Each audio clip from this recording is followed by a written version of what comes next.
चलिए दोस्तों, हम फ्लावर के स्ट्रक्चर्स, उसके पार्ट पढ़ चुके हैं और फ्लावर का मेल रिप्रोडक्टिव पार्ट भी पढ़ लिया है। अब हम फ्लावर का फीमेल रिप्रोडक्टिव पार्ट पढ़ेंगे।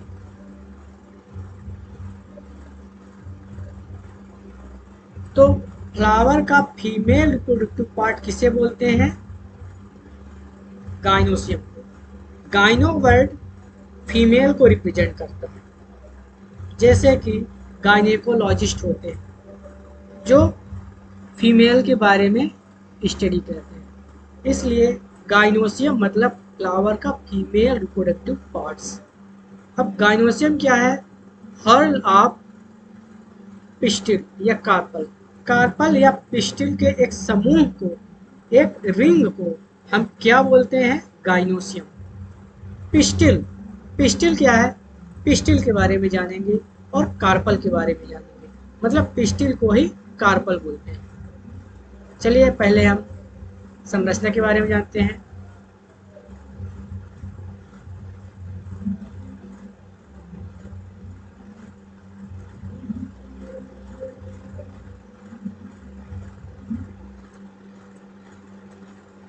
ये अब ये हो गया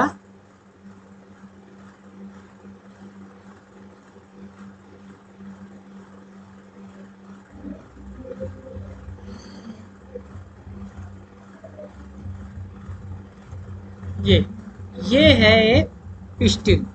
क्या है ये? पिस्टिल। पिस्टिल के कितने भाग होते हैं? 3 भाग होते हैं। Stigma, style, ovary. Stigma, style, ovary. Stigma क्या है? Stigma is a landing platform of pollen grain. मतलब पोलन ग्रेन पॉलिनेशन से आते हैं, मतलब एंथर से वो पॉलिनेशन के थ्रू जब आते हैं तो स्टिग्मा पर ही लैंड करते हैं। और जो पोलन ग्रेन स्टिग्मा पर लैंड करता है वही जर्मिनेट होकर पोलन ट्यूब बनाता है और पोलन ट्यूब में मेल गैमीट होते हैं। अब ये है स्टिग्मा। स्टिग्मा जैसे आप ये इसको देख सकते हैं, ये स्टिग्मा, ये स्टिग्मा है, ये लैंडिंग प्लेटफॉर्म, ये। फिर इसके बाद आपको स्टाइल दिखेगी, इलोंगेटेड एंड स्लेंडर, मतलब पतला और लंबा, जो स्टिग्मा और ओवरी को जोड़ता है। मतलब जो स्टिग्मा और ओवरी को जोड़ता है, एक लंबा पतला भाग स्टाइल, यह पोलन ट्यूब को ओवरी तक जाने का एक रास्ता प्रदान करता है। इसके बाद ओवरी, ये है ओवरी। ओवरी क्या करता है? ओवरी मेगा स्पोरेंजियम ओव्यूल को बनाता है और मेगा स्पोरेंजियम ही मेगा स्पोर को बनाएगा और मेगा स्पोर डेवलप होकर एम्ब्रियो सैक को बनाएगा।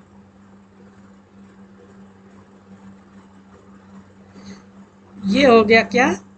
आपका ओवरी। अब हमें ओवरी को डिटेल पढ़ना है कि ओवरी में, अब ओवरी को डिटेल कैसे पढ़ेंगे? ऐसे पढ़ेंगे।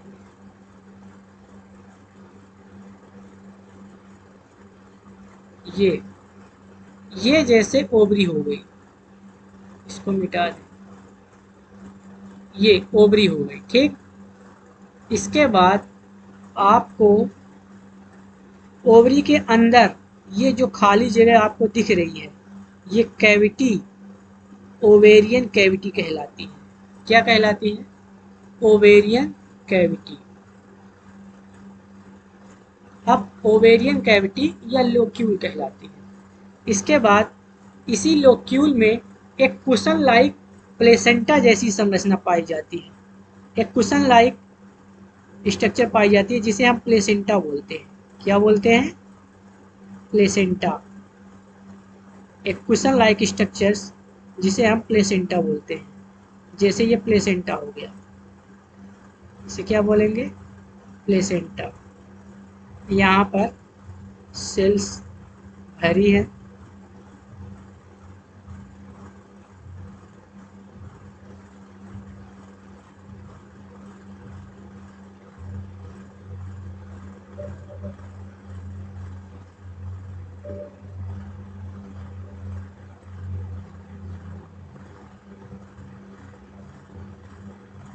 ये प्लेसेंटा हो गया।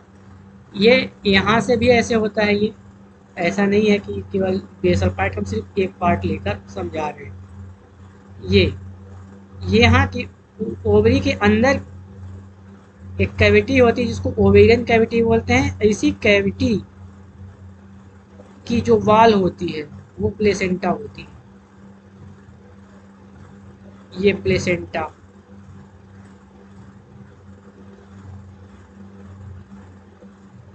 ठीक, ये प्लेसेंटा हो गई। अब हम थोड़ा मिटा देते हैं और समझाने के लिए। ये प्लेसेंटा,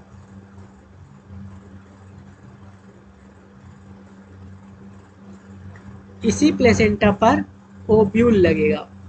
और कैसे लगेगा, ये देखिए।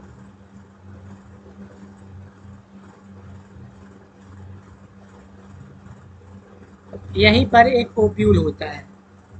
अब ओब्यूल को और प्लेसेंटा को, ओब्यूल और प्लेसेंटा मतलब ओब्यूल को प्लेसेंटा से कनेक्ट करने वाली संरचना को हम फ्यूनिकल बोलते हैं। क्या बोलते हैं? ये फ्यूनिकल। फ्यूनिकल मतलब ओब्यूल को प्लेसेंटा से कनेक्ट करने वाली स्टॉक लाइक संरचना। ओब्यूल को प्लेसेंटा से कनेक्ट करने वाली स्टॉक लाइक संरचना को हम क्या बोलते हैं? फ्यूनिकल। अब हम इसको डिटेल पढ़ेंगे फ्यूनिकल में। चलिए अब हम इसको पढ़ेंगे ओब्यूल के बारे में कि ओब्यूल क्या होता है। ये है ओब्यूल। ये ओब्यूल है, एनाट्रोपस ओब्यूल है। और हमने बताया था प्लेसेंटा से जुड़ा होता है। तो ये मान लीजिए प्लेसेंटा हो गया। ये प्लेसेंटा हो गया। क्या हो गया? ये सॉरी, प्लेसेंटा। ये वाला लेते हैं और थोड़ा सा बड़ा कर देते हैं। ये प्लेसेंटा हो गया। इसे क्या बोलते हैं?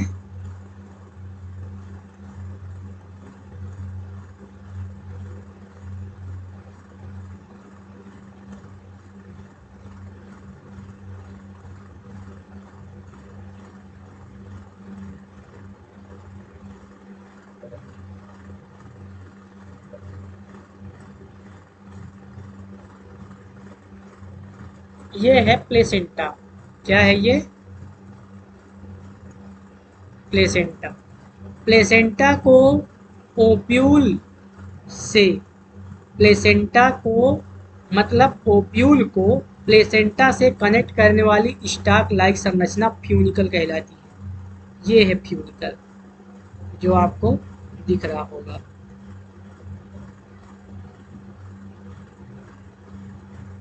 ये है फ्यूनिकल मतलब ओब्यूल को, ये जैसे ये ओब्यूल हो गया, ओब्यूल को प्लेसेंटा से जोड़ने वाली स्टॉक लाइक संरचना क्या कहलाती है?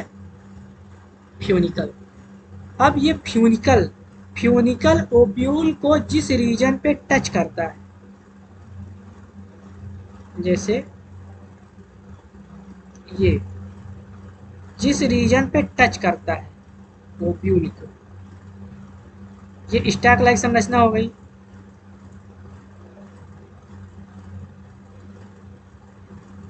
स्टॉक लाइक संरचना हो गई। अब ये स्टॉक लाइक संरचना मतलब फ्यूनिकल ओब्यूल को जिस रीजन पे टच करता है उसको हम हाइलम बोलते हैं। क्या बोलते हैं? हाइलम। क्या बोलते हैं? हाइलम। अब ये आउटर इंट्यूबमेंट और इनर इंट्यूबमेंट, ये प्रोटेक्टिव लेयर है। क्या है ये? प्रोटेक्टिव लेयर है जो डेवलप होकर सीड कोट बनाएगी। मतलब जब ओब्यूल सीड बनाएगा तब इसका प्रोटेक्टिव लेयर मतलब इंट्यूबमेंट सीड कोट बनाएगी। अब ये कभी कभी 2 लेयर होती हैं और कभी कभी सिंगल लेयर होती है। जब 2 लेयर होती हैं तो आउटर इंट्यूगमेंट और इनर इंट्यूगमेंट, बाहर वाली लेयर आउटर इंट्यूगमेंट और उसके अंदर वाली layer inner integument. Outer integument क्या बनाता है? टेस्टा। Inner integument tegmen. ये हो गया आउटर इंट्यूगमेंट और ये हो गया इनर इंट्यूगमेंट। अब इंट्यूगमेंट के अंदर जितना भी माल मटेरियल भरा है वो न्यूसेलस सेल है। क्या है? Nucellus cell. Nucellus cell. Nucellus cell enclosed with the integument, मतलब इंट्यूगमेंट से इनक्लोज्ड रहता है न्यूसेलस सेल। मतलब ये इंट्यूगमेंट है। अब यहाँ यहाँ यहाँ तमाम क्या, यहाँ हर जगह यहाँ पर ये न्यूसेलस सेल है। क्या है? Nucellus cell. काफ़ी छोटी छोटी होती हैं। ये यहाँ पर न्यूसेलस सेल भरी हुई है। यहाँ पर न्यूसेलस सेल भरी हुई है। यहाँ पर न्यूसेलस सेल भरी हुई है। यहाँ पर न्यूसेलस सेल भरी हुई है। ये न्यूसेलस सेल। ये भी जो आपको एम्ब्रियो सैक दिख रहा है वो भी न्यूसेलस सेल ही है। अब न्यूसेलस सेल, ठीक, आपको समझ में आ गया न्यूसेलस सेल क्या है? कि इंट्यूगमेंट के अंदर जितना भी सेलुलर पार्ट है, मतलब जितनी भी सेल हैं, इंट्यूगमेंट के अंदर जितनी भी सेल हैं वो न्यूसेलस सेल है। अब न्यूसेलस सेल, अब इंट्यूगमेंट क्या है कि इंट्यूगमेंट एक ओब्यूल को कवर तो करता है, लेकिन एक छोटे से भाग जिसको माइक्रोपाइलर एंड कहते हैं वहाँ पर ये कवर नहीं करता, वहाँ पर ब्रेक होता है। मतलब इंट्यूगमेंट माइक्रोपाइलर एंड को कवर नहीं करता, उसको कवर नहीं करता। यहाँ से जब सीड को जर्मिनेट होना होता है तो यहीं से वाटर और एयर पास करती है, मतलब जाती है इसी होल से। ठीक है। अब इंट्यूगमेंट हो गया, न्यूसेलस सेल हो गया, माइक्रोपाइलर एंड। माइक्रोपाइलर एंड मतलब एक ऐसा रीजन जहाँ पे इंट्यूगमेंट नहीं पाया जाता, उसको हम माइक्रोपाइलर एंड बोलते हैं। फिर माइक्रोपाइलर एंड के ठीक अपोजिट एंड को हम चलाजल एंड बोलते हैं। It is a basal part of the ovule. Ovule का बेसल पार्ट चलाजा को मानते हैं। चलाजा, ये है चलाजा, ये चलाजा, और ये माइक्रोपाइलर एंड। माइक्रोपाइलर एंड के ठीक अपोजिट एंड को क्या बोलते हैं? Chalazal end. माइक्रोपाइलर एंड के ठीक अपोजिट एंड को क्या बोलते हैं? Chalazal end.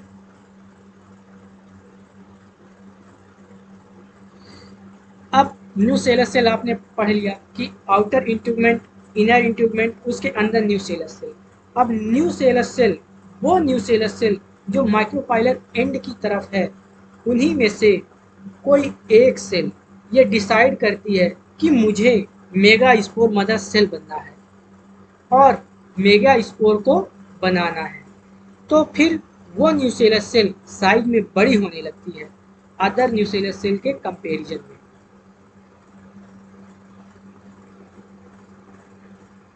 और इसके बाद वो मियोसिस करके मेगा स्पोर बनाएगी। कैसे बनाएगी ये भी देखेंगे, ये भी देखेंगे, हर चीज देखेंगे, फिर इसके बाद पढ़ेंगे। पहले देख लेते हैं। अब दोस्तों, ये वही न्यूसेलस सेल है जिसने अपने आप को मेगा स्पोर मदर सेल बना लिया है। ये यहाँ पे बताया गया है, ये मेगा स्पोर मदर सेल बना लिया। बाकी न्यूसेलस सेल ने अपने आप को सेम एज इट उसी तरीके से बरकरार रखा है। मतलब वो मेगा स्पोर मदर सेल नहीं बन पाई। केवल एक ने ही डिसाइड किया है कि मुझे मेगा स्पोर मदर सेल बनना है। अब बाकी ये न्यूसेलस सेल है, इन्हीं के बीच में की है वो, इनकी पड़ोसी सेल, ये न्यूसेलस सेल, ये न्यूसेलस सेल, ये न्यूसेलस सेल, ये सभी न्यूसेलस सेल है। ठीक है। और ये भी न्यूसेलस सेल है जो अब ये भी जो आपको दिख रहा है मेगा स्पोर मदर सेल, वो भी न्यूसेलस सेल ही है।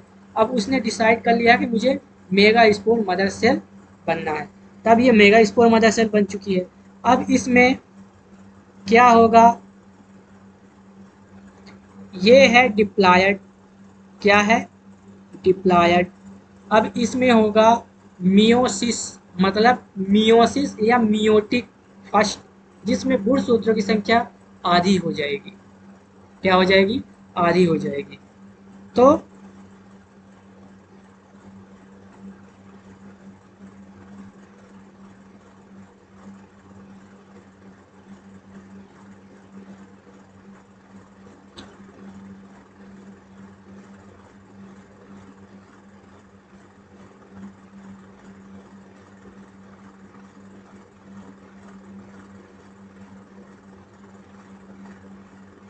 ये मियोटिक फर्स्ट, मियोटिक फर्स्ट होने से एक सेल से दो सेल बन जाती हैं, लेकिन गुणसूत्र की संख्या आधा आधा हो जाती है, एन।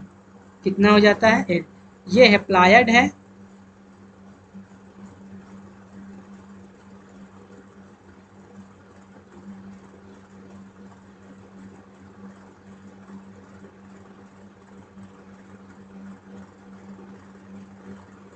ये है हैप्लॉयड, मतलब एक एन ये और एक एन ये। इस अवस्था को हम डायाड बोलते हैं। क्या बोलते हैं, डायाड। ये मेगा स्पोर डायाड, मतलब डाई मतलब दो, दो मेगा स्पोर बने हैं अभी, है ना, तो हम इसको मेगा स्पोर डायाड बोलेंगे। इसके बाद ये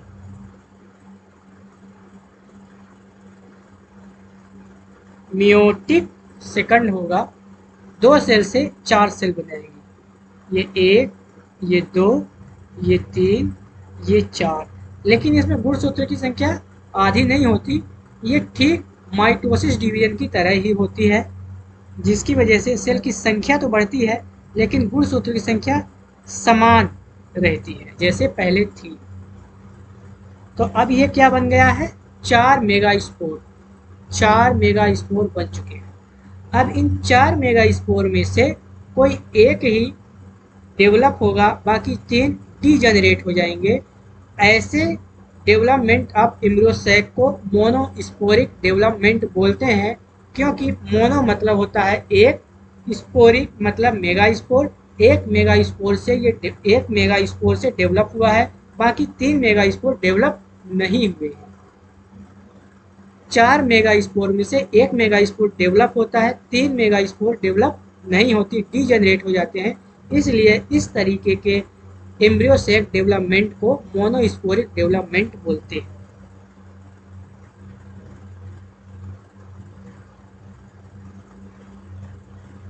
ठीक, अब आगे देखते हैं।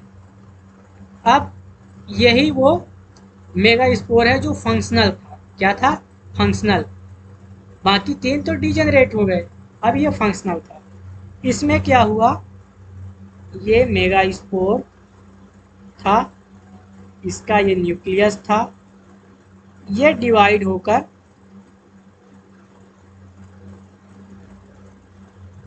ठीक है, ये डिवाइड होकर दो न्यूक्लियस बनाएंगे और दोनों न्यूक्लियस पोल की तरफ चले जाएंगे। किसकी तरफ चले जाएंगे, पोल की तरफ, पोल की तरफ चले जाएंगे। यहाँ पर माइटोसिस होता है, क्या होता है, माइटोसिस। ठीक, तो ये बना, दो न्यूक्लियर का स्टेज बन गया, टू न्यूक्लिएटेड स्टेज बना। इसके बाद दो माइटोसिस और होते हैं, दो माइटोसिस और होते हैं।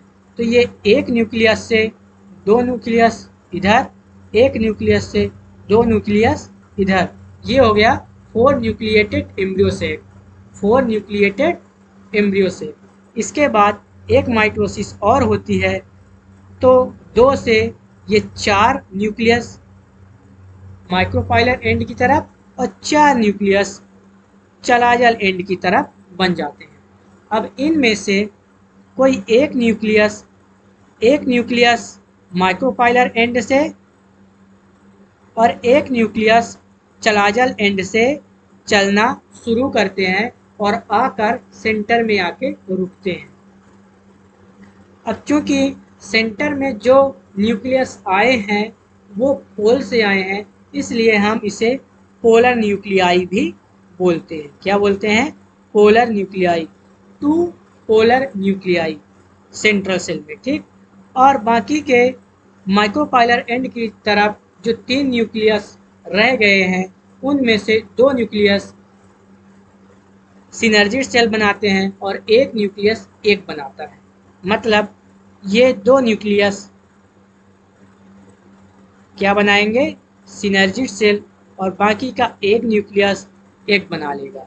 और बाकी इधर चलाजल एंड की तरफ तीनों न्यूक्लियस एंटीपोडल सेल बनाएंगे। 1 2 और 3, तीनों न्यूक्लियस एंटीपोडल सेल बनाएंगे। अब आपको पता चल गया कि 2 सिनर्जिड एक एग सेल, मतलब 3 सेल यहाँ पर हो गई, ठीक।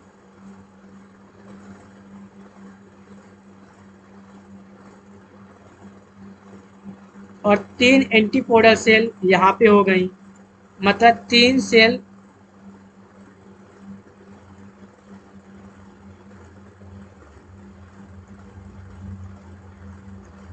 सेल माइक्रोपाइलर एंड की तरफ और 3 सेल एंटीपोडल एंड की तरफ। कितनी सेल हो गई? सॉरी बच्चों,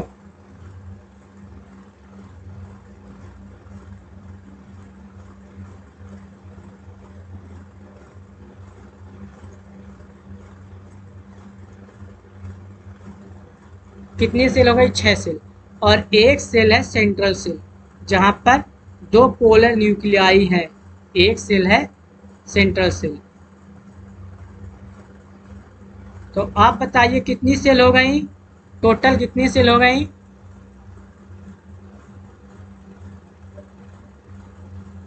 बताइए कितनी सेल हो गई?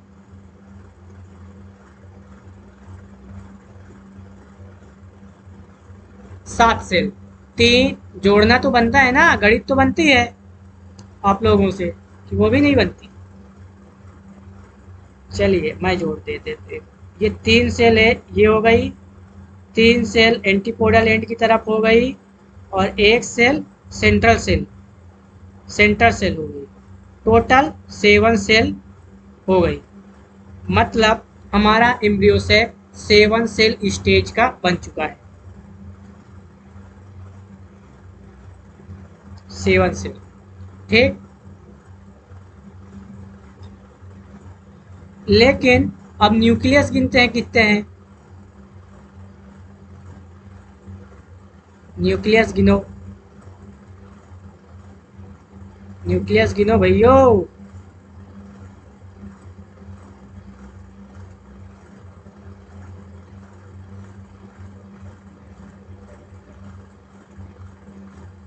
7 सेल स्टेज।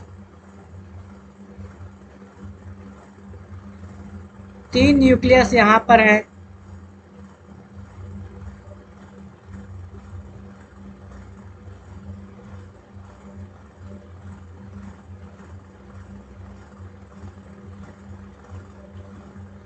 और 2 न्यूक्लियस।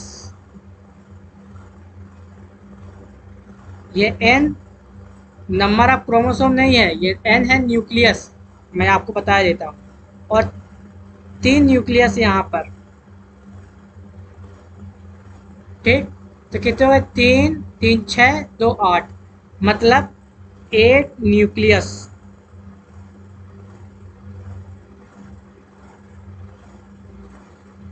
हमारा एम्ब्रियोसेक 8 न्यूक्लियाई 7 सेल स्टेज का होता है। ये बहुत ही इम्पोर्टेंट पॉइंट है, इसको नोट करिएगा और इसको मेमोराइज करिएगा। ये इम्पोर्टेंट है, पूछा जाता है कि एम्ब्रियोसेक 7 सेल स्टेज और 8 न्यूक्लियाई का होता है। मतलब 8 न्यूक्लियस और 7 सेल होते हैं। 7 सेल एंड 8 न्यूक्लियाई स्टेज का एम्ब्रियोसेक होता है। चलो अब और देखते हैं आगे। एम्ब्रियोसेक, एम्ब्रियोसेक, ये एम्ब्रियोसेक। हमने बोला था चलाजल एंड की तरफ एंटीपोडल सेल होती हैं 3 cell, 1 cell, 2 cell, 3 cell. 3 cell में ये 3 सेल, 1 सेल, ये सेंट्रल सेल हो गई। देखिए ये सेंट्रल सेल, ये यहाँ से शुरू होती है और ये यहाँ से शुरू होकर यहाँ पर ऐसे खत्म हो। ये बीच की एक सेंट्रल सेल हो गई जिसमें 2 पोलर न्यूक्लियाई हैं, जिसमें 2 पोलर न्यूक्लियाई हैं। तो एक सेल सेंट्रल सेल हो गई।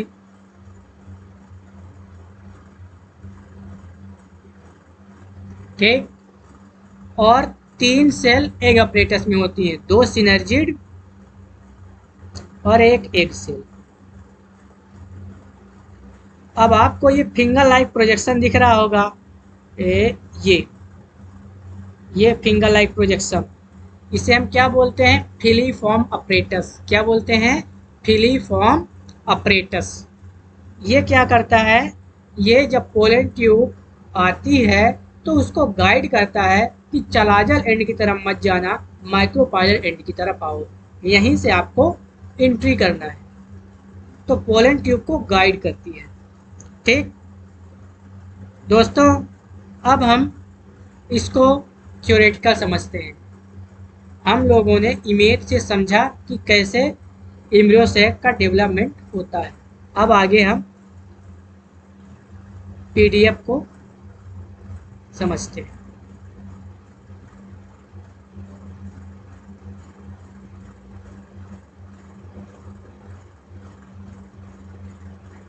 अब आगे देखिए, ये है पिस्टिल। पिस्टिल क्या है? Consist of 3 parts, stigma, style, ovary. 3 भागों से मिलकर बना होता है stigma, style, ovary. Stigma is a landing platform of pollen grain. मतलब एंथर से जैसे ही पोलन रिलीज होता है, पोलिनेशन के थ्रू जब आता है तो वो स्टिग्मा पर ही लैंड करता है, और जो पोलन ग्रेन स्टिग्मा पर लैंड कर चुका है उसी पर वही जर्मिनेट होकर पोलन ट्यूब बनाएगी, और पोलन ट्यूब मेल गैमीट को कैरी करता है। क्या करता है? पोलन ट्यूब मेल गैमीट को कैरी करता है और उसको ओव्यूल तक ले जाता है। तो अब ये पोलन ट्यूब क्या करेगा? ये स्टाइल के रास्ते से जाता है। मतलब स्टाइल क्या है? स्टिग्मा और ओवरी को कनेक्ट करने वाला एक long slender part, elongated, slender मतलब पतला, पार्ट बीनीथ स्टिग्मा, स्टिग्मा के नीचे एक इलोंगेटेड स्लेंडर पार्ट होता है जो ओवरी से कनेक्ट होता है, उसको हम स्टाइल बोलते हैं। इसके बाद ओवरी है पिस्टिल का बेसल और बल्ज पार्ट, मतलब फूला हुआ बेसल और बल्ज पार्ट, उसे हम क्या बोलते हैं? ओवरी बोलते हैं। तो पिस्टिल का बेसल और बल्ज पार्ट। आगे देखते हैं, inside of the ovary called ovarian cavity. Cavity मतलब खाली जगह, कैविटी। तो ओवरी के अंदर जो खाली जगह है उसको हम ओवेरियन कैविटी या लोक्यूल बोलते हैं। इसके बाद उसी ओवेरियन कैविटी के वॉल को प्लेसेंटा बोलते हैं। ठीक है, प्लेसेंटा, ऐसे ह्यूमन में भी ओवरी होती है, प्लेसेंटा होता है। ऐसे female reproductive part of the flower pistil में भी होता है। ओवरी के अंदर के पार्ट को ओवेरियन कैविटी या लोक्यूल बोलते हैं। उसी ओवेरियन कैविटी के वॉल को प्लेसेंटा कहते हैं, क्योंकि अब यहीं पर ओव्यूल लगेंगे। ठीक, आगे देखते हैं, situated inside of the ovarian cavity. Placenta ovarian cavity के इनसाइड होता है, ओवेरियन कैविटी के इनसाइड, इनर वॉल लेयर को हम क्या बोलते हैं? प्लेसेंटा। इसके बाद arising from the placenta are megasporangia. Megasporangia किसे बोलते हैं? ओव्यूल को, कॉमनली कॉल्ड ओव्यूल्स। इसी मेगास्पोरेंजिया को हम ओव्यूल के नाम से जानते हैं। मेगास्पोरेंजिया क्यों बोलते हैं? मेगा मतलब बड़े, स्पोरेंजिया फीमेल हमेशा बड़ा स्पोर बनाएगी, मेगा स्पोर बनाएगी, इसलिए हम मेगा स्पोरेंजिया बोलते हैं। और मेल क्या बनता है, माइक्रो स्पोर बनाते हैं। माइक्रो मतलब छोटा, स्पोर तो माइक्रो स्पोर बनाते हैं मेल, इसलिए हम उसे माइक्रो स्पोर रेंजिया बोलते हैं। और ये मेगा स्पोर बनाते हैं। आगे देखते हैं। अब देखिए, ये जो पिस्टिल है मतलब कार्पल है। जब फ्लावर में संख्या में एक हो, मतलब एक कार्पल एक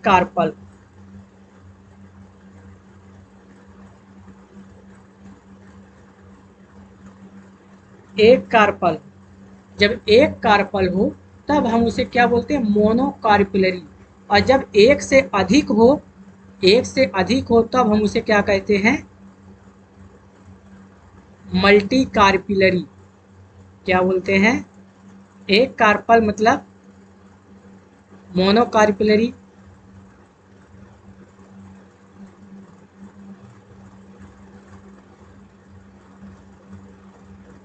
एक से अधिक मतलब मल्टी कार्पिलरी।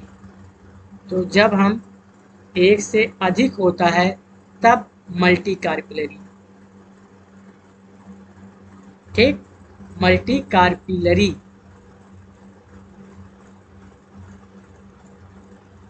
अब एक से अधिक पिस्टिल तो हैं, अब वो कभी कभी आपस में फ्यूज होते हैं तो उसे सिन कार्पस, और जब वो अलग अलग हों तो एपोकार्पस। ठीक, आगे देखते हैं भाइयों।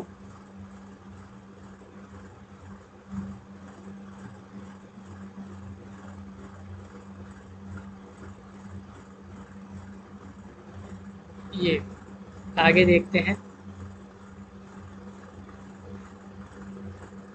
ठीक, हमने पिस्टिल के बारे में जाना, कार्पल के बारे में जाना कि जब एक कार्पल तो मोनोकार्पिलरी और एक से अधिक कार्पल तो मल्टी कार्पलरी। वही कार्पल जब आपस में फ्यूज्ड होते हैं तो सिन कार्पस। सिन शब्द किसके लिए यूज किया जाता है, सिन मतलब फ्यूज।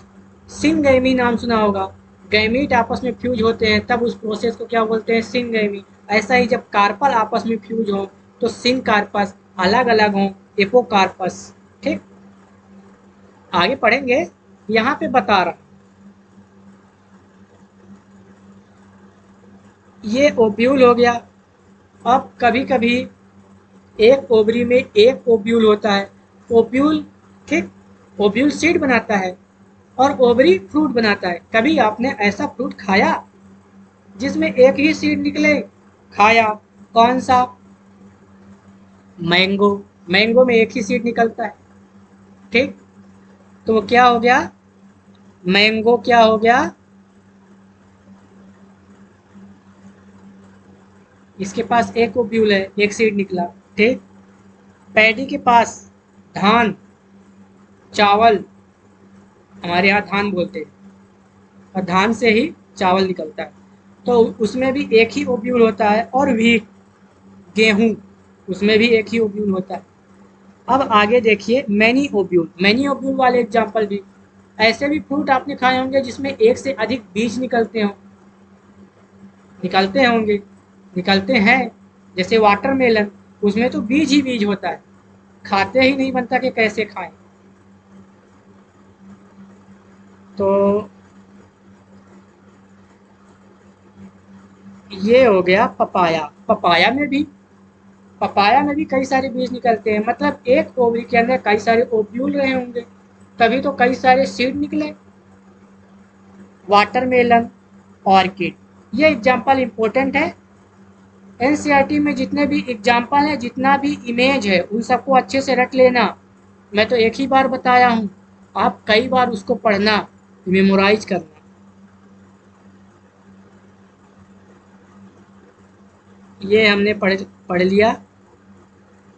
ये अब हमें मोनोकार्पिलरी देखना है। मोनोकार्पिलरी, मोनो मतलब एक, कार्पिलरी मतलब कार्पल। एक कार्पल वाला फ्लावर मोनोकार्पिलरी। ठीक, सिंगल पिस्टिल। मल्टी कार्पिलरी मतलब एक से अधिक कार्पल, मल्टी कार्पलरी में एक से अधिक कार्पल। अब ये एक से अधिक कार्पल जब आपस में फ्यूज्ड हों तो हम उसे सिनकार्पस, और जब अलग अलग हों तो उसे एपोकार्पस बोलते हैं। ठीक, सिनकार्पस का उदाहरण क्या है? पैपेवर, पैपेवर आगे दिखाऊंगा, पैपेवर। और एपोकार्पस का उदाहरण माइकेलिया।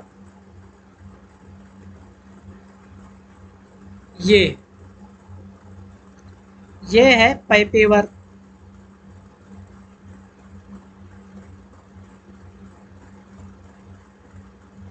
ये है दोस्तों पैपेवर।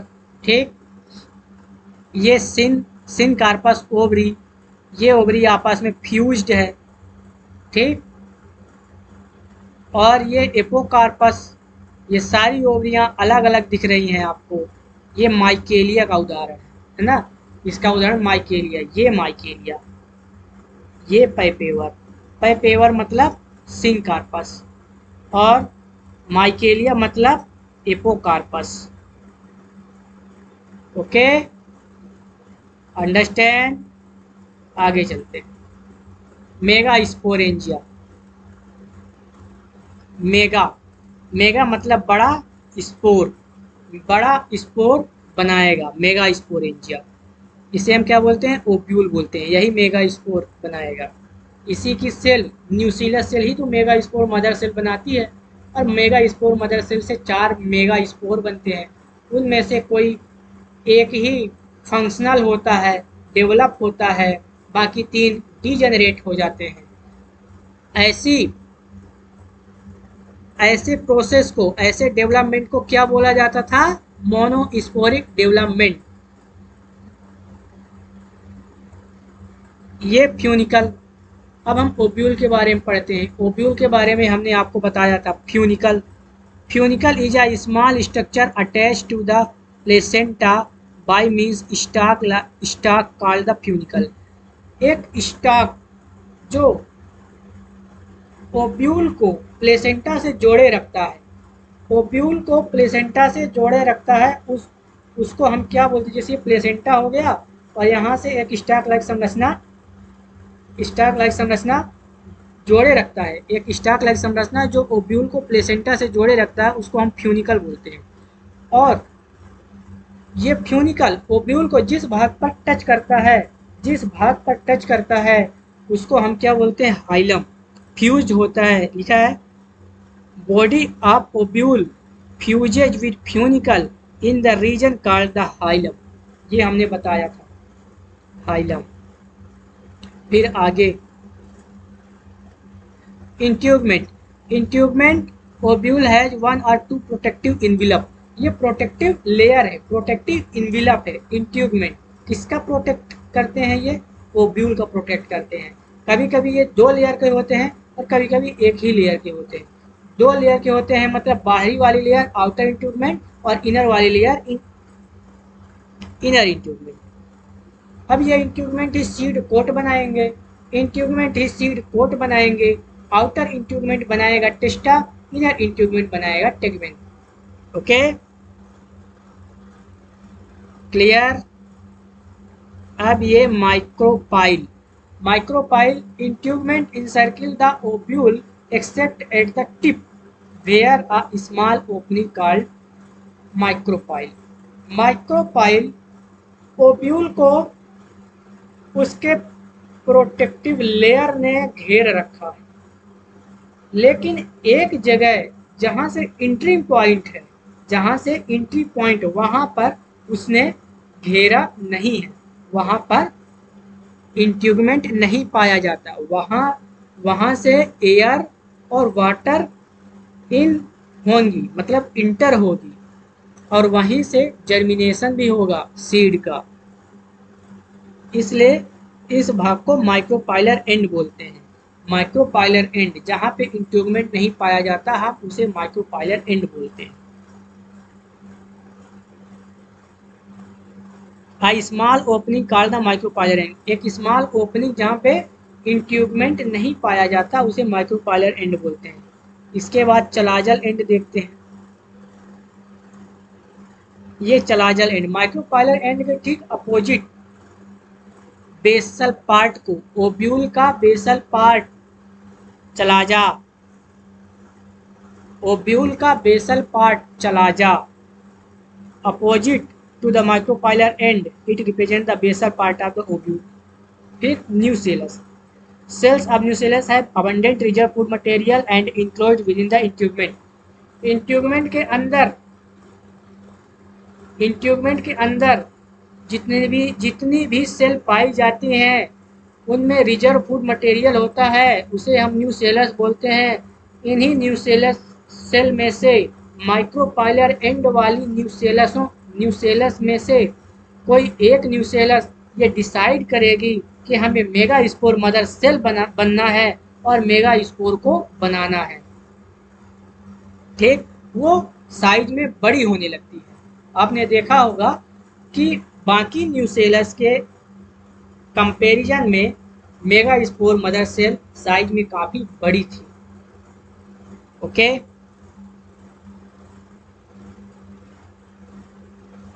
अब एम्ब्रियोसैक, एम्ब्रियोसैक के बारे में देखें।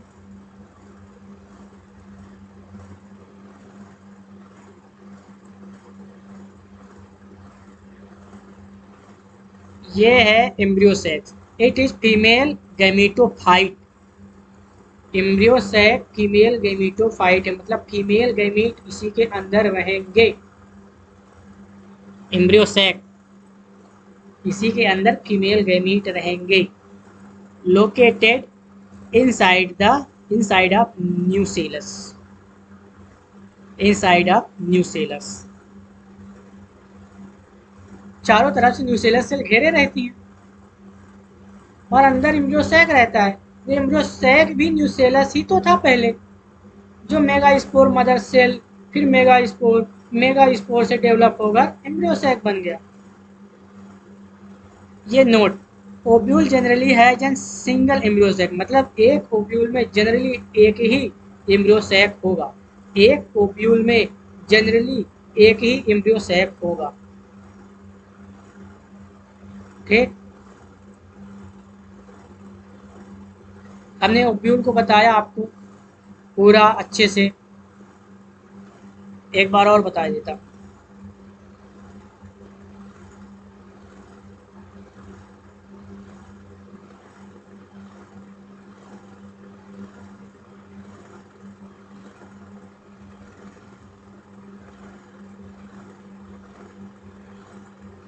ओके,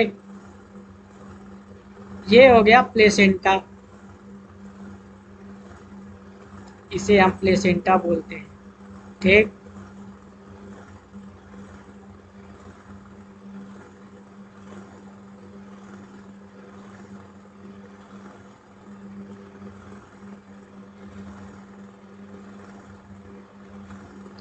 अब प्लेसेंटा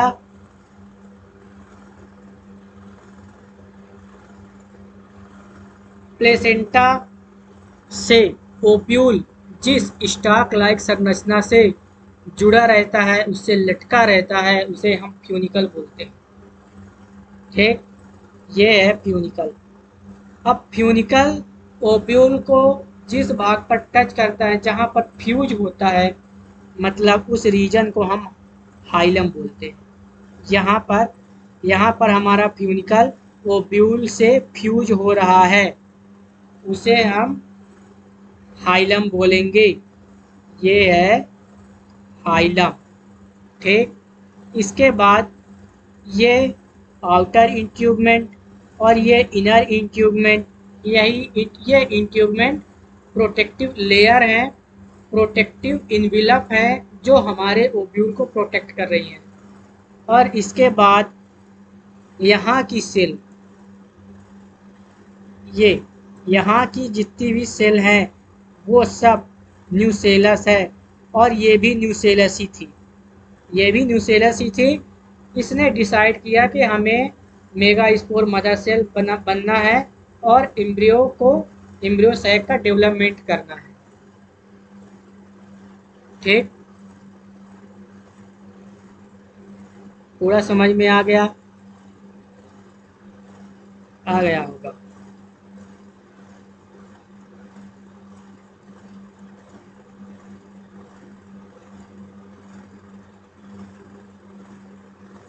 अब आगे चलते हैं। चलाजा लैंड भी बता चुका हूँ, एम्ब्रियोसैक भी बता चुका हूँ। ठीक, अब हमें मेगा स्पोरोजिनेसिस इसी को पढ़ना है, जिसको हमने बताया है उसी को पढ़ना है। The process of the formations. अब जैसे जीनेसिस शब्द जहाँ लिखा रहे, मतलब जीनेसिस का मतलब होता है फॉर्मेशन। अब मेगा स्पोर मतलब मेगा स्पोर का फॉर्मेशन क्या कहलाता है? Megasporogenesis. माइक्रो स्पोर का बनना, formations of microspore, microsporogenesis. From the megaspore mother cell is called the megasporogenesis. Megaspore mother cell से megaspore बनना megasporogenesis कहलाता है। मेगा स्पोर मदर सेल से megaspore बनना megasporogenesis कहलाता है। बार बार repeat इसलिए कर रहा हूँ ताकि आपको कंफ्यूजन ना हो और याद हो जाए सुनकर। अब ovule generally differentiate a single megaspore mother cell in the micropylar region. हमने बताया था ना कि वो न्यूसेलर सेल जो माइक्रोपाइलर रीजन की तरफ होंगी, उन्हीं में से कोई एक न्यूसेलर सेल ये डिसाइड करेगी हमें मेगा स्पोर मदर सेल बनना है, और वो साइज में बड़ी होने लगेगी, ज़्यादा रिजर्वफुल मटेरियल अपने अंदर कलेक्ट कर लेगी। ठीक, containing dense cytoplasm and prominent nucleus. और megaspore mother cell undergoes meiotic, यहाँ पे देखना आपको क्या लिखा है, ये meiotic division. Megaspore mother cell में मियोटिक डिवीजन होता है, 4 मेगा स्पोर बनते हैं, जहाँ पर हमने मेगा स्पोर टेट्राड आपको दिखाया था।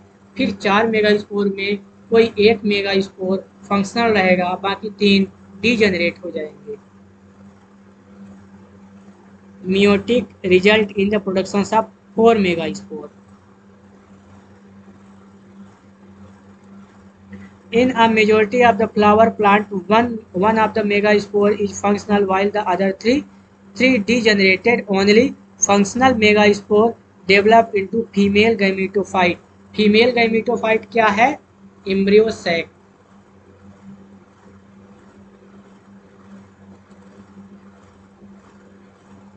ये हमने बताया था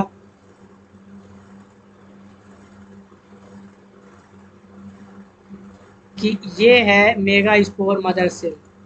क्या है? Megaspore mother cell. इसके बाद इसमें मियोटिक फर्स्ट होगा, ये डिप्लायड से हेप्लायड में बदल जाएगा और 2 सेल बनाएगा जिसे हम मेगा स्पोर डायड, क्योंकि 2 मेगा स्पोर हैं एम्ब्रियोसेक में, इसलिए हम इसे, नहीं ये एम्ब्रियोसेक नहीं है, इस वक्त हमें 2 मेगा स्पोर दिख रहे हैं, इसलिए हम मेगा स्पोर डायड बोलेंगे। फिर इसके बाद 2 से 4 होंगे, इसलिए मेगा स्पोर टेट्राड बोलेंगे।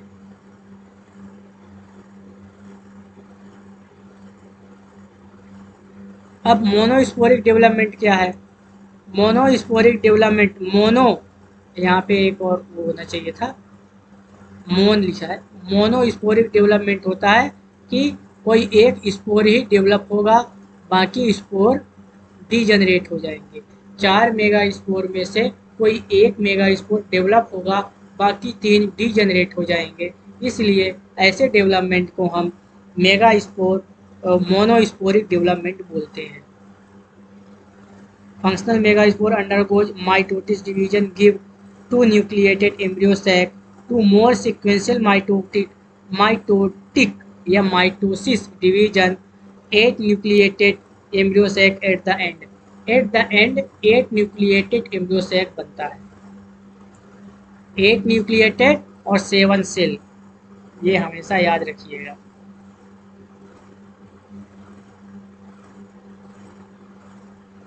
इसको मैं बता चुका हूँ कि ये सब मैंने बता दिया है कि 8 न्यूक्लियाई है, 8 न्यूक्लियाई है, 8 न्यूक्लियाई में से 6 न्यूक्लियस सेल बनाते हैं, जबकि 2 न्यूक्लियस सेंट्रल सेल के पास पहुंच जाते हैं, और वो एक ही सेल में होते हैं। ये दोनों न्यूक्लियस एक ही सेल में होंगे और बाकी ये 6 न्यूक्लियस अलग अलग सेल में अलग अलग सेल बनाएंगे, अलग अलग सेल में चले जाएंगे। इसलिए 7 सेल और 8 न्यूक्लिएटेड एम्ब्रियो सैक होता है। 7 सेल और 8 न्यूक्लिएटेड एम्ब्रियो सैक।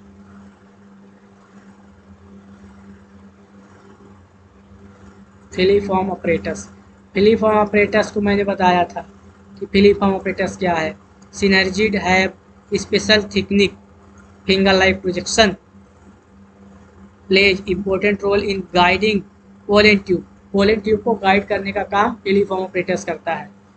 अब ये मैंने बताया था कि 8 न्यूक्लिएटेड और 7 सेल स्टेज का हमारा एम्ब्रियो सैक होता है। 3 सेल एग अपरेटस की, 3 सेल एंटीपोडल की और 1 सेल होता है सेंट्रल सेल। चलिए दोस्तों, काफ़ी समय हो गया, अब हम इस क्लास को यहीं पर रोकते हैं। यदि हमने अच्छे से आपको समझा दिया हो और हमारी मेहनत आपको सच्ची लगी हो तो इस चैनल को सब्सक्राइब कर देना और शेयर कर देना।